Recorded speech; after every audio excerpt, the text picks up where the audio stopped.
بسم اللہ الرحمن الرحیم نحمدہ ونصلی علی رسولہ الکریم۔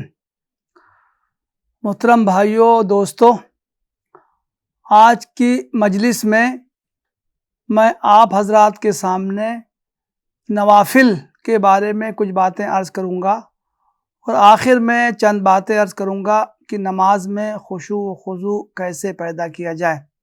دین میں نماز کی جو اہمیت ہے اس سے ہم سب اچھی طرح واقف ہیں۔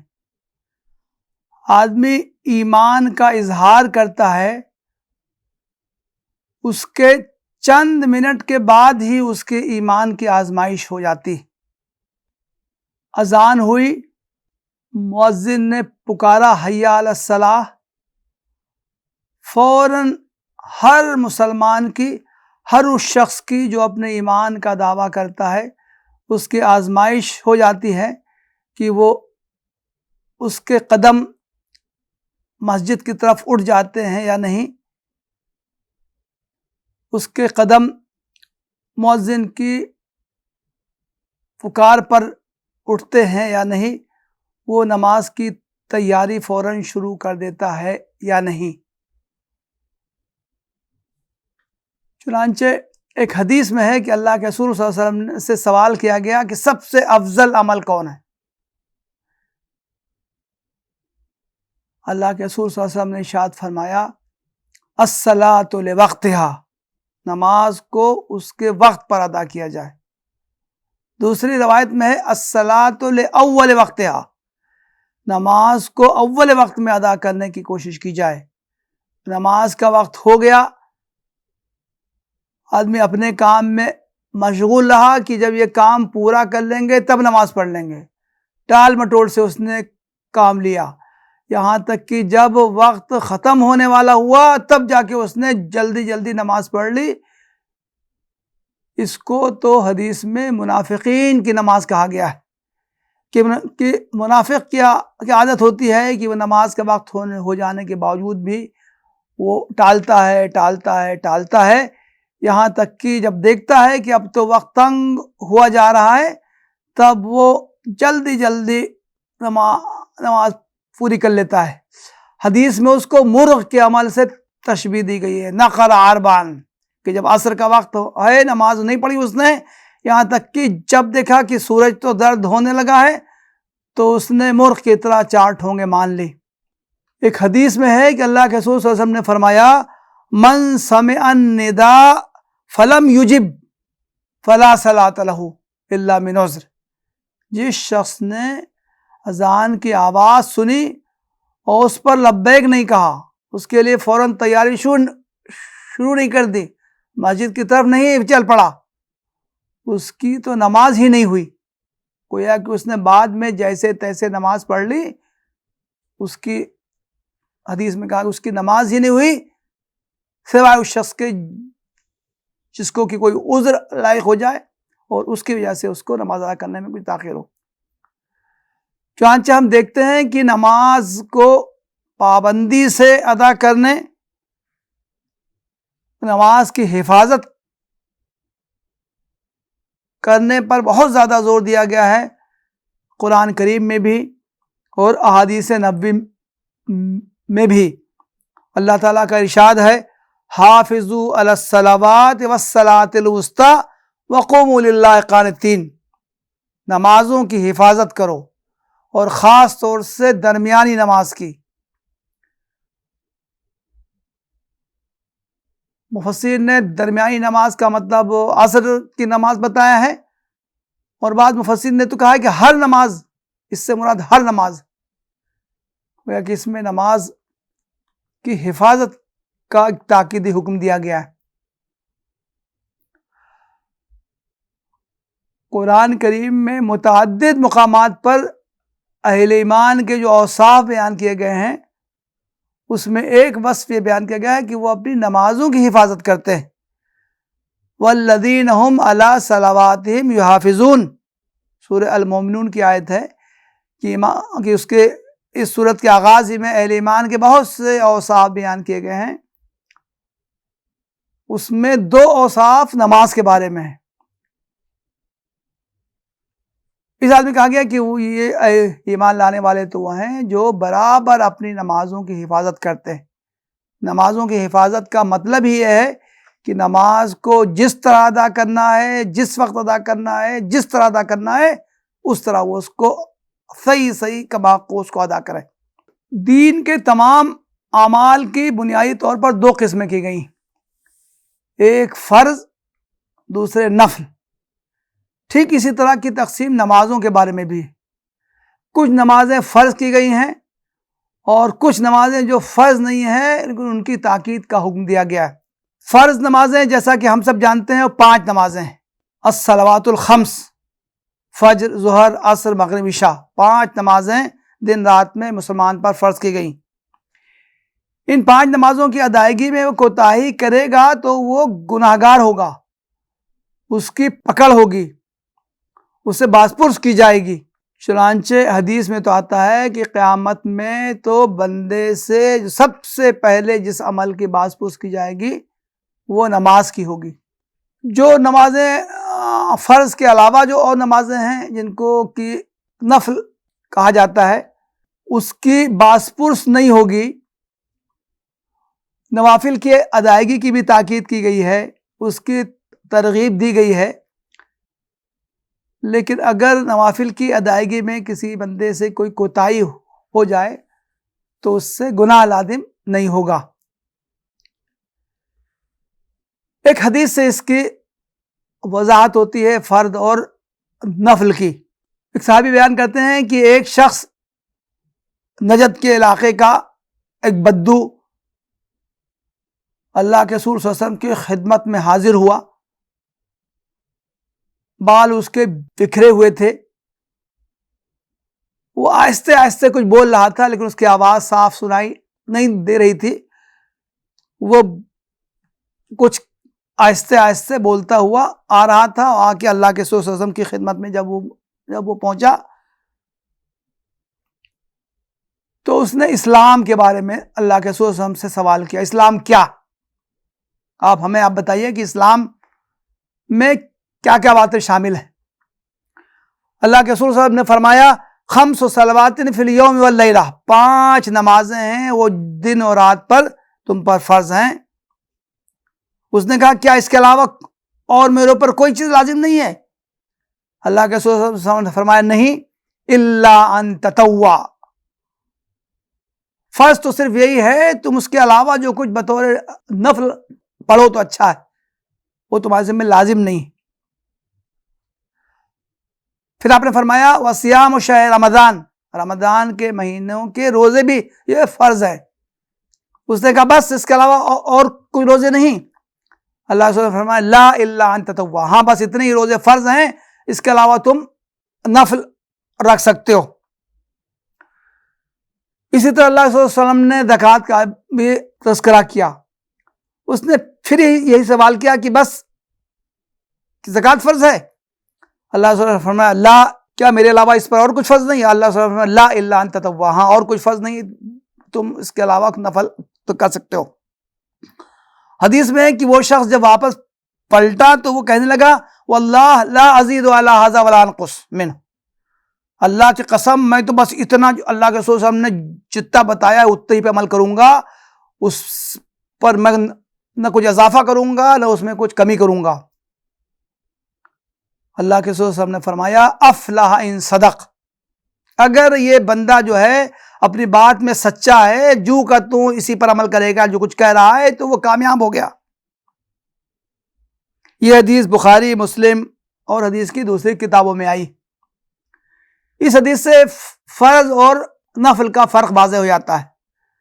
فرض لازم ہے، اس کی ادائیگی انسان کے ذمے ہے، اگر وہ اس میں کوتاہی کرے گا تو وہ گناہگار ہوگا، اس کی بازپرس ہوگی، اس کو سزا دی جائے گی۔ لیکن اس کے علاوہ جو کچھ آدمی کرے گا اس کی حیثیت تطوع کی ہے، نفل کی ہے، اس کے غیر معمولی فوائد حاصل ہوں گے۔ ان فوائد کا تذکرہ بعض احادیث میں کیا گیا ہے۔ نوافل کا سب سے بڑا فائدہ یہ ہے کہ اس سے اللہ تعالیٰ کا تقرب حاصل ہوتا ہے، اللہ تعالیٰ کی محبت حاصل ہوتی ہے۔ انسان اللہ تعالیٰ سے قریب ہوتا ہے۔ آخر ہم میں سے کون شخص ہوگا جو اللہ تعالیٰ کا قرب حاصل کرنا نہیں چاہے گا؟ ہم میں سے کون شخص ہوگا جو اللہ تعالیٰ کی محبت کا خواہاں نہیں ہوگا؟ جو شخص جتنے نوافل پڑھے گا اتنا ہی زیادہ اس کو اللہ تعالیٰ کا تقرب حاصل ہوگا، اتنا ہی زیادہ وہ اللہ تعالیٰ کی محبت سے بہرہور ہوگا۔ اس کا تذکرہ حضرت ابو ہریرہ رضی اللہ عنہ سے مروی ایک حدیث قدسی میں آیا ہے۔ اللہ کے رسول صلی اللہ علیہ وسلم نے فرمایا کہ اللہ تعالیٰ فرماتا ہے ما تقرب الی عبدی بشیء احب الی مما افترضت علیہ، میں نے بندے پر جو کچھ فرض کیا ہے اگر وہ اس پر عمل کرے گا تو اس کو میری محبت حاصل ہوگی، لیکن اگر وہ مزید محبت حاصل کرنا چاہتا ہے، مزید مجھ سے قرب حاصل کرنا چاہتا ہے تو اس کا طریقہ ہے کہ وہ نوافل انجام دے۔ وَمَا يَزَالُ عَبْدِي يَتَقَرَّبُ إِلَيَّ بِالنَّوَافِلِ، بندہ برابر میرا تقرب حاصل کرتا ہے، برابر میرا تقبل حاصل کرتا ہے، برابر مجھ سے اور قریب ہوتا ہے نوافل کے ذریعے۔ جتنا زیادہ سے زیادہ وہ نفل پڑھے گا اتنی ہی زیادہ اس کو میرا تقرب حاصل ہوگا، حتیٰ احبہ، یہاں تک کہ میں اس سے محبت کرنے لگتا ہوں۔ آگے حدیث میں ایک بہت بلیغ تعبیر استعمال کی گئی۔ اللہ تعالیٰ فرمائے گا فَإِذَا أَحْبَبْتُهُ كُنْتُ سَمْعُهُ الَّذِي يَسْمَعُ بِهِ، پھر جب میں اس سے محبت کرنے لگوں گا تو میں اس کا کان بن جاؤں گا جس سے وہ سنے گا، وَبَصَرُهُ الَّذِي يَبْصُرُ بِهِ، اس کی میں آنکھ بن جاؤں گا جس سے وہ دیکھے گا، وَيَدَهُ الَّذِي يَبْطِشُ بِهِ، اس کا میں ہاتھ بن جاؤں گا جس سے وہ پکڑے گا، وَرِجْلُهُ الَّتِي يَمْشِي بِهَا، اس کا میں پیر بن جاؤں گا جس سے وہ چلے گا، وَإِن سَأَلَنِي لَأُعْطِيَنَّهُ، اگر وہ مجھ سے مانگے گا تو میں اس کو ضرور بھی ضرور دوں گا، وَلَئِنِ اسْتَعَاذَنِي لَأُعِيذَنَّهُ، اور اگر وہ مجھ سے کسی کی پناہ مانگے گا تو میں اس کو ضرور اس کو پناہ دوں گا۔ محترم بھائیو، دیکھیے اس حدیث میں نوافل کا کتنی اہمیت بیان کی گئی۔ نوافل کے ذریعے اللہ تعالیٰ کا زیادہ سے زیادہ تقرب حاصل کیا جاتا ہے، نوافل کے ذریعے اللہ تعالیٰ کے زیادہ سے زیادہ محبت حاصل کرتے ہیں۔ اس محبت میں مبالغہ کو کتنے بلیغ انداز میں تعبیر کیا گیا ہے کہ بندہ، اللہ تعالیٰ بندے کا کان بن جاتا ہے، آنکھ بن جاتا ہے، ہاتھ بن جاتا ہے، پیر بن جاتا ہے۔ اس کا مطلب ہے کہ دوئی مٹ جاتی۔ نوافل کا دوسرا فائدہ ہے کہ اس سے فرائض میں جو کوتاہی ہوتی ہے اس کی تلافی ہوتی۔ ہمیں سے کون شخص ہے جو یہ کہے کہ میں فرض بالکل آئیڈیل طریقے سے انجام دیتا ہوں، میں فرائض نمازیں جو پڑھتا ہوں وہ اپنے اعلیٰ ترین معیار پر ہوتی؟ کوئی شخص اس کا دعویٰ نہیں کر سکتا۔ حدیث میں کہا گیا ہے کہ نوافل کے ذریعے فرائض میں جو کوتاہی ہوتی ہے اس کی تلافی ہوتی۔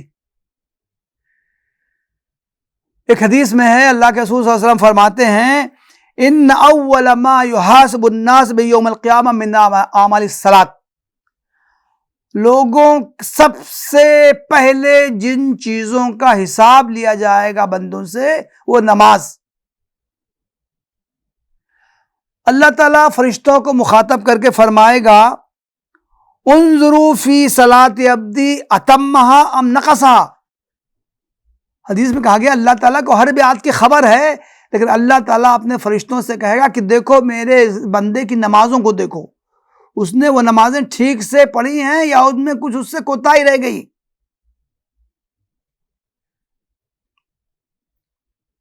اگر نمازوں میں کچھ کوتاہی ہوئی ہوگی تو اللہ تعالیٰ فرمائے گا انظروا هل لعبدی من تطوع، دیکھو میرے بندے نے کچھ نفل بھی پڑھی ہیں۔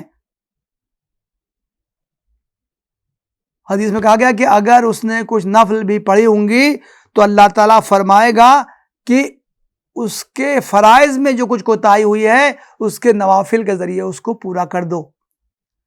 تو گویا کہ نوافل کا فائدہ یہ ہے کہ اس سے فرائض میں جو کچھ کوتاہی ہوتی ہے اس سے اس کی تلافی کر دی جائے گی۔ یہ حدیث بھی ابو داؤد، ترمذی، نسائی، ابن ماجہ، دارمی، مسند احمد اور حدیث کی دوسری کتابوں میں آئی۔ غیر فرائض کی ایک جامع عنوان ہے اس کا نوافل. نوافل کی بعد میں اور ذیلی تقسیمیں. سنت مؤکدہ، وہ نوافل جن پر اللہ کے رسول صلی اللہ علیہ وسلم نے بہت پابندی سے ان کو ادا کیا، کبھی ناغہ نہیں کیا، اور مسلمانوں کو بھی ان کو پابندی سے ادا کرنے کی تاکید کی ہے. ان کو سنن مؤکدہ کہا جاتا ہے. جن نوافل میں کبھی آپ نے زیادہ تر پابندی سے ان کو ادا کیا ہے، کبھی ان سے کبھی ناغہ ہو گیا ہے، ان کو سنن کہتے ہیں. اور جن نوافل کی ادائیگی آپ نے بہت کم کی ہے ان کو مستحب کہا جاتا ہے. ان نوافل میں سے کچھ تو نماز سے متصل ہیں، یا تو فرض نماز سے پہلے پڑھی جاتی ہیں یا فرض نماز کے بعد پڑھی جاتی ہیں. ان کو سنن راتبہ کہا جاتا ہے، رواتب. اور جو نوافل نماز سے ہٹ کے دوسرے اوقات میں فرض نماز سے ہٹ کے دوسرے اوقات میں پڑھے جاتے ہیں ان کو سنن غیر رواتب کہا جاتا ہے. مثال کے طور سے فجر کے فرض سے پہلے 2 سنتیں، ظہر سے پہلے 4 سنتیں، ظہر کے بعد 2 سنت، مغرب کے بعد 2 سنت، عشاء کے بعد 2 سنت، ان کو سنت مؤکدہ کہا جاتا ہے. اس کے علاوہ عصر سے پہلے کی سنت، عشاء سے پہلے کی سنت، ان کو سنت غیر مؤکدہ کہا جاتا ہے. نماز سے متصل نوافل چاہے پہلے پڑھی جائیں چاہے بعد میں پڑھی جائیں، ان کے علاوہ کچھ اور نوافل ہیں جن کا میں اس موقع پر تذکرہ کرنا چاہتا ہوں. نوافل میں سب سے اہم نماز جس کی غیر معمولی فضیلت آئی ہے، غیر معمولی تاکید آئی ہے، وہ ہے نماز تہجد. رات کے آخری پہر آدمی سو جائے عشاء کے بعد، رات کے آخری پہر میں اٹھ کے چند رکعت ادا کرے، اس کو تہجد کی نماز کہا جاتا ہے. اللہ کے رسول صلی اللہ علیہ وسلم پر تہجد کی نماز فرض تھی، چنانچہ مکی دور میں ابتدائی زمانے میں سورت نازل ہوئی، سورہ مدمل، کہا یا ایھا المدمل قم اللیل الا قلیلا، اے اوڑھ لپیٹ کر سونے والے اٹھو، نماز پڑھو پوری رات سوائے تھوڑا حصہ چھوڑ کے، نصفہ، آدھی رات پڑھو، او انقص منہ قلیلا او زد علیہ ورتل قرآن ترتیلا، رات کا بیشتر حصہ پڑھو یا نصف حصہ پڑھو، نصف حصے سے کچھ کم پڑھو یا نصف حصے سے کچھ زیادہ پڑھو، اس کی آپ کو تاکید کی گئی. وَمِنَ اللَّيْلِ فَتَہجد بِہ نافلۃ لک، اور رات میں تم تہجد پڑھو، یہ تمہارے لیے ایک فرض سے ایک زائد نماز ہے. اللہ کے رسول صلی اللہ علیہ وسلم پر نماز تہجد فرض کی گئی تھی، لازم کی گئی تھی، لیکن اہل ایمان سے بھی مطالبہ ہے کہ وہ بھی اس کا اہتمام کریں. چنانچہ سورہ سجدہ میں اہل ایمان کے کچھ اوصاف بیان کیے گئے ہیں. اہل ایمان تو وہ ہیں کہ جب ان کے سامنے اللہ تعالیٰ کی آیات پیش کی جاتی ہیں، آیات کے ذریعے ان کو نصیحت کی جاتی ہے، تو وہ فوراً سجدے میں گر پڑتے ہیں، اللہ کی حمد بیان کرتے ہیں، تسبیح بیان کرتے ہیں، اور تکبر کا مظاہرہ نہیں کرتے ہیں. فرمایا تتجافی جنوبہم عن المضاجع یدعون ربہم خوفا وطمعا ومما رزقناہم ینفقون، کہ وہ تو ایسے ہیں کہ ان کے پہلو بستر سے الگ رہتے ہیں، وہ رات میں سوتے ہیں لیکن پھر اٹھ جاتے ہیں، رات میں اللہ تعالیٰ کی عبادت کرتے ہیں اور اس سے خوف کے، اس سے امید لگا کے، اس کے خوف کے ساتھ اس سے دعا مانگتے ہیں. خاص طور سے جو لوگ تحریک اسلامی سے وابستہ ہیں ان کو تو لازماً نماز تہجد کا اہتمام کرنا چاہیے. سورہ مدمل میں ہے ان لک فی النہار سبحا طویلا، پیغمبر آپ تو دن بھر بہت زیادہ مصروف رہتے ہیں، اس لیے آپ کو رات میں عبادت کرنی چاہیے. اسی طرح تحریک اسلامی کے جو وابستگان ہیں وہ دن میں تو اپنی دعوتی سرگرمیاں انجام دیتے ہیں، دنیاوی کام کرتے ہیں رات میں، تو ان کو لازماً اللہ تعالیٰ سے لو لگانی چاہیے، اس سے دعا کرنی چاہیے، اس سے گڑ گڑانا چاہیے۔ نماز تہجد سے بندے کو طاقت حاصل ہوتی ہے، میدان کارزار میں اس کو جد و جہد کرنے کا حوصلہ پیدا ہوتا ہے۔ جو پریشانیاں اس دوچار ہوتی ہیں وہ اللہ تعالیٰ کے سامنے ان پریشانیوں کو بیان کرنا اور اس کا حل مانگنے کا موقع ہوتا ہے۔ نوافل میں ایک نماز ہے جسے صلاۃ الضحیٰ کہا جاتا ہے، چاشت کی نماز، صبح سورج نکلنے کے کچھ دیر کے بعد پڑھی جانے والی نماز، اس کی بھی غیر معمولی فضیلت آئی۔ ایک حدیث میں ہے کہ ایک موقع پر اللہ صلی اللہ علیہ وسلم نے مختلف صدقہ کی مختلف صورتوں کا تذکرہ کیا۔ لا الہ الا اللہ کہنا صدقہ ہے، اللہ اکبر کہنا صدقہ ہے، الحمدللہ کہنا صدقہ ہے، کسی انسان کے کام آ جانا صدقہ ہے۔ آپ نے صدقہ کی مختلف صورتوں کا تذکرہ کیا، آخر میں فرمایا وَيُجْزِئُ مِن ذَلِكَ رَكَعَتَانِ يَرْكَعُهُمَا مِنَ الضُّحَىٰ، بندہ روزانہ صبح 2 رکعت نماز پڑھ لے، یہ ان تمام اعمال سے اس کو کفایت کرتا ہے۔ حضرت ابو ہریرہ بیان کرتے ہیں اوصانی خلیلی بثلاث، میرے محبوب، میرے خلیل، میرے جگری دوست اللہ کے رسول صلی اللہ علیہ وسلم کی طرف اشارہ کر رہے ہیں، انہوں نے مجھ کو 3 باتوں کی وصیت کی ہے، تاکید کی ہے کہ میں لازماً ان پر عمل کروں۔ اس میں سے ایک انہوں نے بتایا وَرَكَعَتَيِ الضُّحَىٰ، چاشت کی 2 رکعت نماز، چنانچہ میں ہمیشہ ان کی پابندی میں کرتا ہوں۔ ام المومنین حضرت عائشہ سے کسی نے سوال کیا کہ اللہ کے رسول صلی اللہ علیہ وسلم چاشت کی کتنی رکعتیں پڑھا کرتے تھے؟ حضرت عائشہ نے بیان کیا 4 رکعتیں پڑھا کرتے تھے۔ چنانچہ آدمی کو جو بھی توفیق ہو، 2 رکعت 4 رکعت جتنی بھی حدیث میں دونوں کا تذکرہ ہے، جتنی بھی توفیق ہو اس کو اس کی ادائیگی کرنی چاہیے۔ حدیث میں ایک صلاۃ الاوابین کا تذکرہ ہے، اسے صلاۃ الغفلہ بھی کہا گیا ہے، اس لیے کہ اس وقت لوگ غافل رہتے ہیں۔ یہ مغرب اور عشاء کے بیچ کی یہ نماز ہے جسے صلاۃ الاوابین کہا جاتا ہے۔ حدیث میں 6 رکعت کا تذکرہ آیا ہے، اس کی فضیلت بھی بیان کی گئی، اگرچہ بہت سی سندوں سے جو حدیث آئی ہے اس کو محدثین نے ضعیف قرار دیا ہے، لیکن یہ چونکہ کثرت سے یہ حدیث آئی ہے اس لیے اس سے اس کی فضیلت ثابت ہوتی۔ حدیث میں ایک اور نماز کا تذکرہ ہے جس سے ہم لوگ بہت غفلت برتتے ہیں، وہ ہے تحیۃ المسجد۔ آدمی کسی بھی وقت جب مسجد جائے، مسجد جب پہنچے تو اسے 2 رکعت نماز پڑھنے کا اہتمام کرنا چاہیے۔ عام طور سے ہم فرض نماز کسی کو پڑھنے کے لیے جاتے ہیں، نماز سے پہلے کسی سے ملاقات ہو گئی تو اس سے خوش گپیاں کرنے لگے، کوئی بات چیت کرنے لگے۔ حدیث میں آیا کہ اللہ کے رسول صلی اللہ علیہ وسلم نے فرمایا اذا دخل احدکم المسجد فلا یجلس حتی یصلی رکعتین، تم میں سے کوئی شخص مسجد میں داخل ہو تو وہ 2 رکعت نماز پڑھنے سے پہلے تو بیٹھے ہی نہ اور کوئی کام ہی نہ کریں۔ تحیۃ المسجد پر بہت زیادہ زور دیا گیا ہے۔ تحیۃ المسجد کی حیثیت تو اللہ کو سلام کی ہے۔ کوئی شخص کسی بڑے آدمی کے جاتا ہے فوراً وہ سلام بجا لاتا ہے۔ تحیۃ المسجد کی حیثیت بھی یہی ہے کہ ہم اللہ کی پکار پر مسجد حاضر ہوئے ہیں، نماز پڑھنے کے لیے حاضر ہوئے ہیں، تو یہ نماز کا آغاز 2 رکعت سے کرنا چاہیے۔ مسجد میں داخل ہوتے ہی تحیۃ المسجد کا اہتمام کرنا چاہیے، حدیث میں اس کی وہ تاکید کی گئی۔ آخر میں چند باتیں عرض کرنا چاہتا ہوں کہ ان نمازوں میں ہم کیسے خشوع و خضوع پیدا کریں۔ عام طور سے نمازوں میں استحضار نہیں رہتا ہے، جی نہیں لگتا ہے۔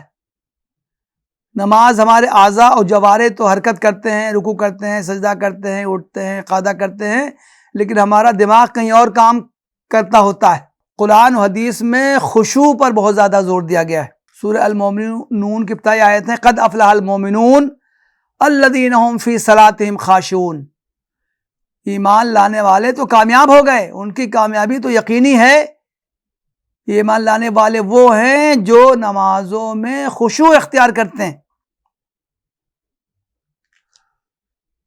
سورہ البقرہ میں وقوموا للہ قانتین، اور اللہ تعالیٰ کے لیے کھڑے ہو جاؤ بالکل پرسکون انداز میں۔ گویا کہ نمازوں کی ادائیگی اس طرح ہونی چاہیے کہ ہمارے اعضاء بھی سکون کی حالت میں ہوں اور ہمارا دماغ بھی حاضر ہو، مستحضر ہو۔ خشوع کے لفظی معنی ہی ہیں بدن جھکا ہوا ہو، آواز پست ہو، نگاہیں نیچی ہو، آدمی کے حیث سے عاجزی، مسکنت، تواضع کا اظہار ہو۔ تین باتوں کا اگر ہم اہتمام کریں تو اس سے امید ہے کہ انشاءاللہ ہماری نمازوں میں خشوع پیدا ہوگا۔ ایک تو ہم یہ نماز جیسی ہم نیت باندھیں، ہم یہ تصور کرنے کی کوشش کریں کہ اللہ ہم کو دیکھ رہا ہے۔ آپ اندازہ کریں، کلاس روم میں ٹیچر بیٹھا ہو، دیکھ رہا ہو، تو بچے کوئی شرارت نہیں کرتے ہیں، اس لیے کہ ہر بچہ جانتا ہے کہ استاد کی نگاہ میری طرف ہے۔ اگر میں نے کچھ حرکت کی، کوئی کام کیا، تو استاد فوراً ہم کو دیکھ لے گا، ہم کو ٹوک دے گا، ہم کو وہ سزا دے گا۔ اگر نماز کی ادائیگی کے دوران ہمیں یہ احساس ہو کہ اللہ تعالیٰ ہم کو دیکھ رہا ہے، تو یقینی طور سے ہم بہت چاق چوبند ہو کے پورے استحضار کے ساتھ ہم نماز ادا کریں گے۔ اس چیز کو حدیث میں احسان سے تعبیر کیا گیا ہے۔ حدیث جبریل، مشہور حدیث ہے، حضرت جبریل علیہ السلام دین کی باتیں سکھانے کے لیے ایک انسان کے بھیس میں اللہ کے رسول صلی اللہ علیہ وسلم کی خدمت میں، جب آپ صحابہ کرام کے مجلس میں تھے، حاضر ہوئے، انہوں نے آپ سے کچھ سوالات کیے۔ اسلام کیا ہے؟ ایمان کیا ہے؟ احسان کیا ہے؟ اللہ کے رسول صلی اللہ علیہ وسلم نے احسان کیا ہے کا جواب دیا، ان تعبد اللہ کأنک تراہ فإن لم تکن تراہ فإنہ یراک۔ احسان یہ ہے کہ تم اللہ کی عبادت اس طرح کرو کہ تم اس کو دیکھ رہے ہو، اور اگر یہ کیفیت تم پر طاری نہ ہو پائے تو یہ تو کم سے کم ضرور یہ کیفیت پیدا ہونی چاہیے کہ اللہ تم کو دیکھ رہا ہے۔ دوسری چیز ہم اس کا بھی استحضار کریں کہ پتہ نہیں ہمیں آئندہ نماز پڑھنے کی توفیق ہو یا نہ ہو، یہ ہماری آخری نماز ہے۔ آپ تصور کریں کسی آدمی کے قتل کا فیصلہ ہو گیا ہو، جلاد اس کے سر پر سوار ہو، تلوار اس کے ہاتھ میں ہو، آدمی کو 2 رکعت نماز پڑھنے کا موقع دے دیا جائے کہ ٹھیک ہے تم 2 رکعت نماز پڑھ لو، اس کے بعد تمہاری گردن اڑا دی جائے گی۔ آپ اندازہ کریں وہ 2 رکعت نماز آدمی کتنے خشوع خضوع کے ساتھ اس کو ادا کرے گا۔ یہ بات ایک حدیث میں بھی کہی گئی ہے۔ حضرت ابو ایوب انصاری رضی اللہ عنہ بیان کرتے ہیں کہ ایک آدمی اللہ کے رسول صلی اللہ علیہ وسلم کی خدمت میں حاضر ہوا اور اس نے سوال کیا، یا رسول اللہ علمنی واعجز، اے اللہ کے رسول صلی اللہ علیہ وسلم آپ ہمیں کچھ تعلیم دیجئے، لیکن بہت لمبی چوڑی تعلیم نہیں، مختصر انداز میں ہمیں کچھ باتیں آپ بتا دیجئے۔ اللہ کے رسول صلی اللہ علیہ وسلم نے فرمایا، اذا قمت فی صلاتک فصل صلاۃ مودع، جب تم نماز پڑھنے کے لیے کھڑے ہو تو یہ سوچ کے نماز پڑھو کہ یہ تمہاری آخری نماز ہے، اب یہ رخصتی کی نماز تم ادا کر رہے ہو۔ اگر یہ کیفیت انسان اپنے اوپر طاری کرے گا تو اس سے بھی اس کی نماز میں استحضار ہوگا، خشوع خضوع پیدا ہوگا اور اس کا دماغ ادھر ادھر نہیں بھٹکے گا۔ تیسرا کام اگر ہم ایک اور کریں تو اس سے بھی نماز میں سکون، خشوع پیدا ہوگا، وہ یہ کہ ہم جو پڑھیں اس کو سمجھ کے پڑھنے کی کوشش کریں۔ عام طور سے ہم جو کچھ نمازوں میں پڑھتے ہیں بے سمجھے بوجھے پڑھتے ہیں۔ سورہ فاتحہ اس کے علاوہ کوئی صورت، کیا باتیں اس میں کہی گئی ہیں اس کا ہمیں استحضار نہیں ہوتا ہے، اسی لیے ہمارے اوپر وہ کیفیات طاری نہیں ہوتی۔ اللہ کے رسول صلی اللہ علیہ وسلم کے بارے میں بھی آتا ہے اور صحابہ کرام کے بارے میں بھی یہ بات آتی ہے کہ وہ نماز جب پڑھتے تھے تو اگر ایسی آیتیں آتی تھیں جن میں کہ جنت و اس کی نعمتوں کا تذکرہ ہے، بشارتوں کا تذکرہ ہے، تو اس کا اثر ظاہر ہوتا تھا، اور اگر ایسی آیت آتی تھی جن میں کہ جہنم کا تذکرہ ہے، جہنم کی سزاؤں کا تذکرہ ہے، عذاب کا تذکرہ ہے، تو وہ بے ساختہ رونے لگتے تھے۔ ہماری نمازیں اس کیفیت سے خالی ہوتی ہیں اس لیے کہ ہم کو معلوم ہی نہیں ہوتا ہے کہ ہم نمازوں میں کیا پڑھ رہے ہیں۔ یہاں تک کہ ہم نمازوں میں جو اذکار جو پڑھتے ہیں، سبحان ربی العظیم، سبحان ربی الاعلیٰ، یا سجدے کے بیچ میں رکوع سے اٹھتے وقت جو اذکار پڑھتے ہیں، اس کا بھی مفہوم ہمارے ذہن میں نہیں ہوتا ہے، وہ بھی بے خیالی میں ہم ادا کرتے ہیں۔ اگر ان چھوٹے چھوٹے اذکار کا بھی ہم مفہوم سمجھ کر ان کو ادا کریں تو ہم یقینی طور سے نماز کی لذت محسوس کریں گے۔ محترم بھائیوں، آخر میں پھر یہ عرض کرنا چاہتا ہوں کہ ہم لوگ کسی حد تک فرائض کو تو جیسے تیسے ادا کرنے کی کوشش کرتے ہیں، لیکن ہماری زندگیوں میں نوافل کا اتنا اہتمام نہیں پایا جاتا ہے جتنا ہونا چاہیے۔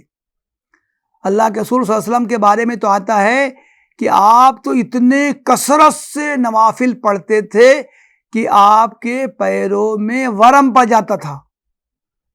آپ نوافل پڑھتے تھے، ایک رکعت میں پوری سورہ بقرہ جو تقریباً 2.5 پارے کی ہے، ایک رکعت میں سورہ آل عمران، لمبی لمبی صورتیں آپ ایک رکعت میں پڑھا کرتے تھے۔